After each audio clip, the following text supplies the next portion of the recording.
नमस्कार, आप देख रहे हैं आर लाइव। हमारे साथ चर्चा में जुड़े हुए हैं राष्ट्रीय लोक जनशक्ति पार्टी के राष्ट्रीय सचिव मयंक मौली। इनसे बात करेंगे कल जिस प्रकार से बिहार विधानसभा में मुख्यमंत्री नीतीश कुमार का चेहरा जो नजर आया, और उसके बाद मयंक मौली ने 2 ट्वीट भी किया है इसको लेकर के। ट्वीट के माध्यम से आप देख सकते हैं क्या कुछ कहा था मयंक मौली ने। मयंक मौली से सीधी बात कर रहे हैं। मयंक जी, कल आपने जो ट्वीट किया था मुख्यमंत्री जी को लेकर के, क्या माना जाए? जी, इसमें मानना क्या है, कल एटलीस्ट हमें एक तरीके से प्रसन्नता हुई कि भले अपने जन्मदिन के ही दिन सही माननीय मुख्यमंत्री जी ने कल हमारी मांगों को लेकर, जो जहरीली शराब पीड़ित परिवारों के मुआवजे की मांग को लेकर जो राष्ट्रीय लोक जनशक्ति पार्टी के कार्यकर्ता और हमारे नेता लगातार संघर्षरत थे, उस मांग को एटलीस्ट उन्होंने माना है। एनडीए की मांग को माना है। हमारे एनडीए के सारे घटक दल, भाजपा, हम और बाकी सब उनसे मांग कर रहे थे कि एटलीस्ट जो पीड़ित परिवार हैं, जो बिछड़ गए हैं, जिनके अपने मर गए शराब के कारण और जो बच गए, उन्हें एटलीस्ट एक मुआवजा मिलना चाहिए मानवीय आधार पे। कल जन्मदिन के दिन ही सही माननीय मुख्यमंत्री जी ने हमारी मांग को मान तो लिया, कम से कम एटलीस्ट एक मानवीय संवेदना दिखाई, तो उसके लिए उनको भैया साधुवाद है बहुत दिल से कि भैया। मयंक जी, प्रश्न इसलिए उठ रहा है कि मुख्यमंत्री के प्रति आप लोग इन द सेंस के एनडीए के स्वर में नरमी दिख रही है, मुख्यमंत्री जी का भी आप लोग के प्रति नरमी दिख रही है, और साथ ही साथ जिस प्रकार से सदन में शिक्षा मंत्री को भी मुख्यमंत्री जी ने सरेआम जो बात कहनी चाहिए वो कह दिया। क्या माना जाए कि आपकी नीतीश कुमार जी से, बिहार के मुख्यमंत्री से फिर से नजदीकियां बढ़ रही है, जैसा कि कुछ दिनों पहले भी खबरें थी? देखिए, इसको दूसरे आयाम से देखने की जरूरत नहीं है। मैं स्पष्ट करना चाहूंगा कि माननीय मुख्यमंत्री जी का कभी भी हमने या हमारे एनडीए गठबंधन ने कोई व्यक्तिगत विरोध नहीं किया। उनका नीतिगत विरोध हमेशा से चलता आया है। उनकी नीतियों का हमें विरोध है। अगर वो कुछ अच्छा काम करेंगे, जैसे हमारी मांग कल उन्होंने मान ली कि मानवीय संवेदना के आधार पर जब शराब पीड़ित परिवार जो है, उनको जो अपने खो रहे, उनको उन्होंने अगर मान लिया है कि मुआवजा दिया जाए, तो इसकी प्रशंसा भी होनी चाहिए और इसे दूसरे चश्मे से देखने की जरूरत नहीं। मुख्यमंत्री जी है 18 वर्षों से बिहार के, और हमने हमेशा उनके लिए सम्मानजनक शब्द ही प्रयोग किए हैं। भले विरोध नीतिगत हो सकता है, व्यक्तिगत विरोध नहीं है जी। लेकिन मुख्यमंत्री नीतीश कुमार की हर बातों का कोई अर्थ रहता है। जब आपके प्रति नरमी है, गर्मी है, वो सभी के कारण रहते हैं। जब राजगीर प्रवास के लिए जाते हैं उस समय भी कारण रहते हैं। इसलिए यह प्रश्न उठ रहा है बिहार की जनता के मन में। लगातार बीजेपी के बड़े नेताओं का फोन से कल बात, क्या कुछ नया देखने को मिलेगा बिहार में? देखिए, माननीय मुख्यमंत्री जी की अंतरात्मा जो है वो बड़ी लचीली है, जैसा हम आपको हमेशा से कहते आए हैं। और विशेषकर वो जो यात्रा है वो एकांतवास और यात्रा पे जब वो निकलते हैं तो अक्सर हाँ जाग जाया करती है। तो हमें इस पे कुछ ऐसा कहना नहीं है। क्या पता उनका मन बोल रहा हो। वैसे जो आप जिस ओर इशारा कर रहे हैं कि भारतीय जनता पार्टी के नेताओं से बातचीत से, तो कोई भारतीय जनता पार्टी के नेता हो, जैसे माननीय राजनाथ सिंह जी की आप बात कर रहे हैं, वो देश के रक्षा मंत्री हैं। अगर दोनों के बीच में किसी संदर्भ में बात होती है तो उसको दूसरे नजरिए से देखने की मुझे नहीं लगता कि कोई आवश्यकता है। नहीं मयंक जी, इसका कारण है कि आपने भी कहा कि मुख्यमंत्री की अंतरात्मा रह रहकर जागती है। शुरू से कहा जा रहा है कि मुख्यमंत्री नीतीश कुमार महागठबंधन में सहज महसूस नहीं कर पाते हैं। जिस प्रकार से एनडीए के शासन में खुल करके शासन करते हैं, और नजर भी आया है कि जब आप लोग साथ रहते हैं तब बिहार की विधि व्यवस्था की स्थिति क्या रहती है, और आज क्या है, किसी से छिपा हुआ नहीं है। वैसे में यह प्रश्न उठना लाजमी है मयंक जी। देखिए, हमारे नेता आदरणीय पशुपति कुमार पारस जी ने आप ही के चैनल पे बात करते हुए उन्होंने इस सरकार की मियाद तय कर दी थी कि होली आने दीजिए, होली तक ये महागठबंधन का जो सरकार है, इसके साथ जो 7 घोड़ों के जो रथ है, उसके सारे रथ धीमा धीमा लूज हो जाएंगे, भाग जाएंगे। और माननीय मुख्यमंत्री जी उस रथ पे सवार है। तो डगमगाते राजनीतिक रथ पे सवार माननीय मुख्यमंत्री जी कब तक इस गठबंधन की कहिए कि रथ को खींच पाते हैं, ये देखना अपने आप में एक दिलचस्प बात होगी। बट हमारे नेता की भविष्यवाणी कहीं ना कहीं सफल होती दिख रही है, साफ झलकती दिख रही है कि महागठबंधन की दरार जो थी वो अब सतह पे आ चुकी है। चाहे सदन में हो मामला, चाहे सड़क पे हो मामला, चाहे बयान वीरों का मामला हो, एक से एक बयान वीर है जो माननीय मुख्यमंत्री जी को कई अपशब्द तक कहे जाते हैं महागठबंधन का हिस्सा होने के बावजूद भी, जो एक स्वस्थ लोकतंत्र में कहीं से भी एक्सेप्टेबल नहीं है। हम उसकी मुखालफत करते हैं कि लेकिन ऐसा नहीं लेकिन होना। मयंक जी, आपके राष्ट्रीय अध्यक्ष पशुपति कुमार पारस, एनडीए के बड़े नेता, जाहिर है करते ज्यादा हैं, बोलते कम हैं। जी वैसे में जी लगातार लगातार जो यह बातें सामने आ रही है मुख्यमंत्री नीतीश कुमार को लेकर के, आप देखिए इधर कुछ दिनों पहले जब मुकेश सहनी से, जब उत्तर प्रदेश विधानसभा चुनाव थे, आपको ध्यान होगा कि एनडीए से कितनी ज्यादा तल्खी बढ़ गई थी। क्या जी स्थिति था, सारे विधायक को आप लोगों ने मिला लिया और आज उनको फिर से आप लोगों ने सुरक्षा मुहैया कराया है। कहा जा रहा है कि जीतन राम मांझी पर भी आप लोग की निगाह है। अभी से एनडीए जो है वो लोकसभा चुनाव की तैयारी कर रही है, वैसे में आपके हर कदम पर कहीं ना कहीं कुछ बात रहती है।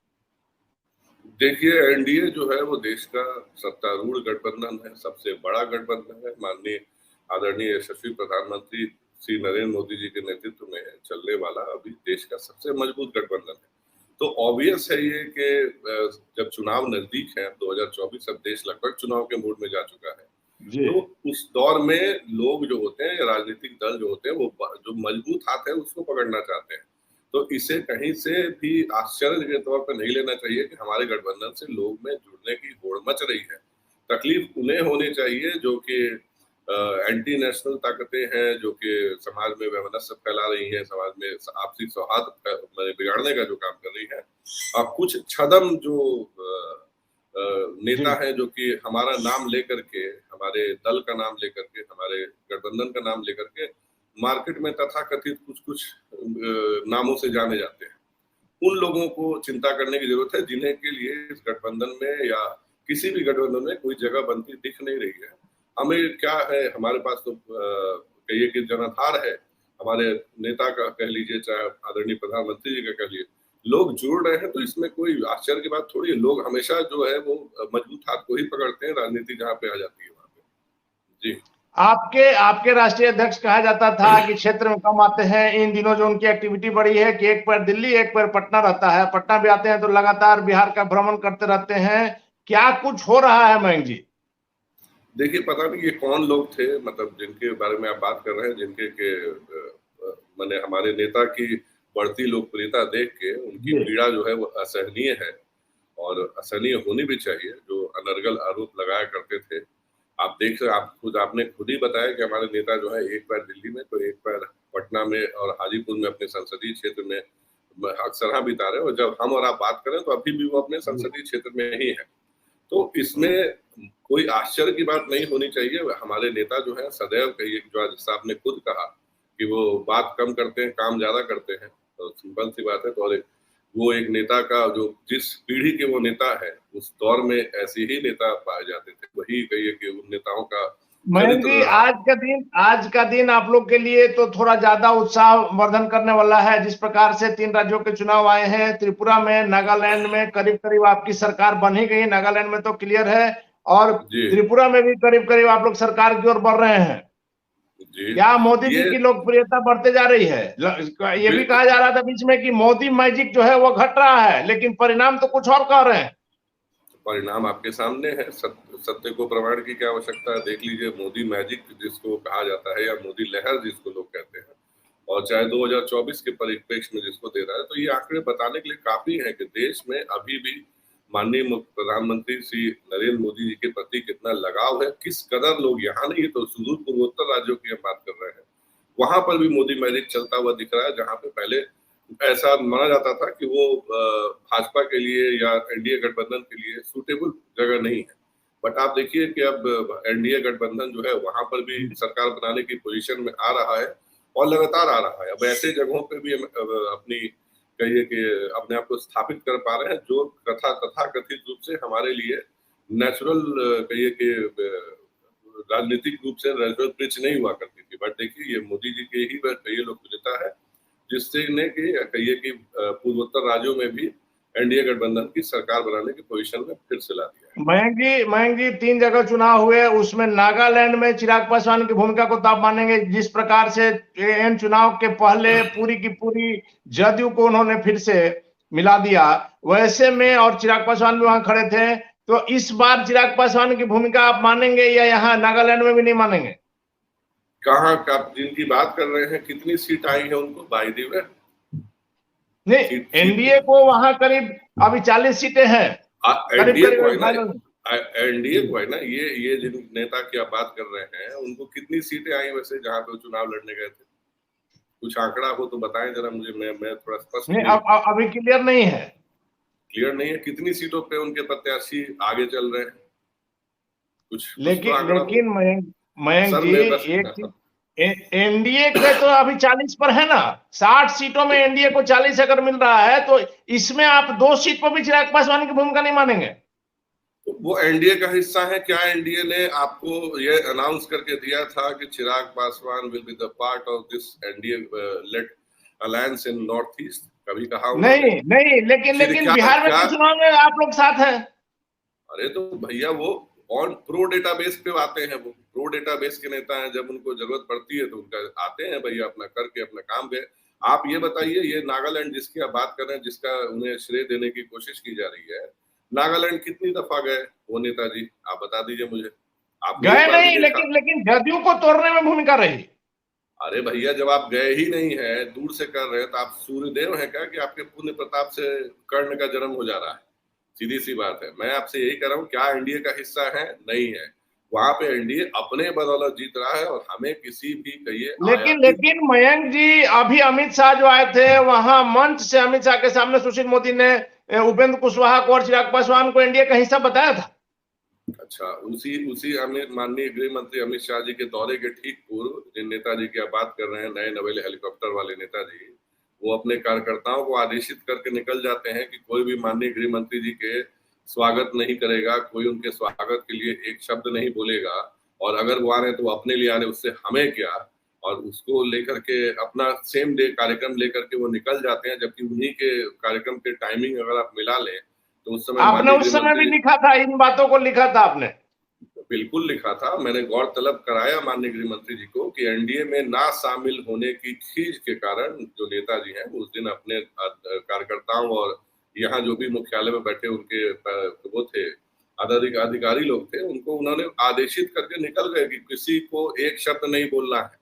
तो उस तानाशाह व्यवस्था में जहाँ पे कि उनकी अदावतें जो है वो माननीय गृह मंत्री जी से ही होने लग जाती है, तो फिर उसमें क्या ही कहा जाए। जिस एनडीए के आप आने की राह देख रहे हो, जिस एनडीए के लिए आप बात कर रहे हैं, हमें तो जरूरत नहीं है भैया। ये मैदान के बाहर बैठे हुए खिलाड़ी को आप ये कह रहे हैं कि वो आकर के मैदान में आया उसके कारण जीत हो गई, ये कैसा संभव है भैया? आप तो टीम में, चलिए आप तो चलिए, आप नहीं मानेंगे, लेकिन टीम में लेकिन है एक ही नहीं। आखिरी सवाल है मयंक मौली जी, जी, कि कल के डेट में यदि जिस प्रकार का समीकरण बन रहा है, वैसे कहा भी जाता है कि राजनीति में हर चीज संभव है, कोई स्थायी मित्र और शत्रु नहीं होता है।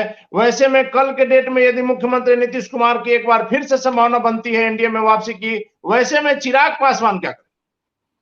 अब ये तो चिराग पासवान जी को देखना है कि वो क्या करते नहीं, हैं। अब आप चूंकि पुराने साथी रहे हैं और अभी भी आप लोग का जो है वो जो संबंध है वो नहीं मिट सकता है, भले आप नहीं माने, लेकिन आप लोग कैसा फील करेंगे? क्या वो उनको सहज महसूस होगा अगर आपके साथ बने रहेंगे? हम बात करें जब मुख्यमंत्री नीतीश कुमार आ जाएंगे एनडीए में तब की। देखिए, चिराग पासवान जी अगर राजनीतिक व्यक्ति होते, राजनीतिक बुद्धि होती, राजनीतिक बौद्धिक क्षमता होती उनके अंदर, तो उनका अपने चाचा और नीतीश चाचा, दोनों चाचाओं से उनके संबंध हमेशा ठीक रहते। उनके मन में, या उन्हें कहिए कि जो भी सीख, जो उनके राजनीतिक सलाहकार जो उन्हें सिखाते हैं, वो हमेशा जो उनका आप अगर बयानों को और उनके अगर जो घटनाक्रमों पर आप देखेंगे तो कहीं से भी गैर, मैंने राजनीतिक तो बिल्कुल नहीं लगते हैं। जैसा आपने बिल्कुल ठीक कहा, राजनीति में कोई परमानेंट दोस्त, कोई परमानेंट दुश्मन नहीं होता है, और राजनीति हमेशा मुद्दा आधारित होती है। बट इन्होंने व्यक्ति आधारित कर रखा है। इनको माननीय मुख्यमंत्री जी से भी उतना ही द्वेष है जितना अपने सगे चाचा जी से उतना ही विद्वेष है। तो राजनीति द्वेष विद्वेष से ऊपर की चीज है, उन्हें अभी समझना होगा। अभी ठीक है, उनकी उम्र हो गई है एक परिपक्व नेता की, बट अभी भी कहिए बौद्धिक क्षमता जो है उसमें परिपक्वता की अभी कमी देखी जाती है, वो उनके फैसलों में भी दिख जाता है। तो इसीलिए मैं कह रहा हूँ कि अगर वैसा होता है, पहली बात तो ऐसा होने की संभावना है नहीं, क्योंकि हमारे नेता ने भाई स्पष्ट कह दिया है और एनडीए के सारे बड़े नेता ने कह दिया कि अभी एनडीए में हमारे लिए किसी की जगह नहीं, चाहे वो माननीय मुख्यमंत्री जी क्यों ना हो। और रही बात आप जिनकी बात कर रहे हैं, तो ये तो एनडीए का हिस्सा है ही नहीं, ना बिहार में है ना केंद्र में है। और जहाँ की अभी आपने बात की वहां पे तो भैया आप ग्राउंड के बाहर बैठे खिलाड़ी क्या बात कर रहे हैं? ये जो ग्राउंड में आकर के एक इल्यूजन वाला सवाल है कि वही आया जिसने क्या करके गेम जिता दिया। तो ये लोजपा रामविलास की ये कहिए कि एक कथनी हमेशा से रही है कि देश में कहीं पर भी चुनाव हो उसका श्रेय घुमा करके मोड़ करके इनको दे देना है। अब कल को पाकिस्तान में चुनाव हो जाए या मंगल ग्रह पे चुनाव जाए, वहां भी चिराग फैक्टर काम कर जाएगा। तो अब उसमें उनको खुशफहमी रहने दीजिए, हमें धरातल पे काम करना है और हम ग्राउंड जमीन से जुड़े लोग हैं।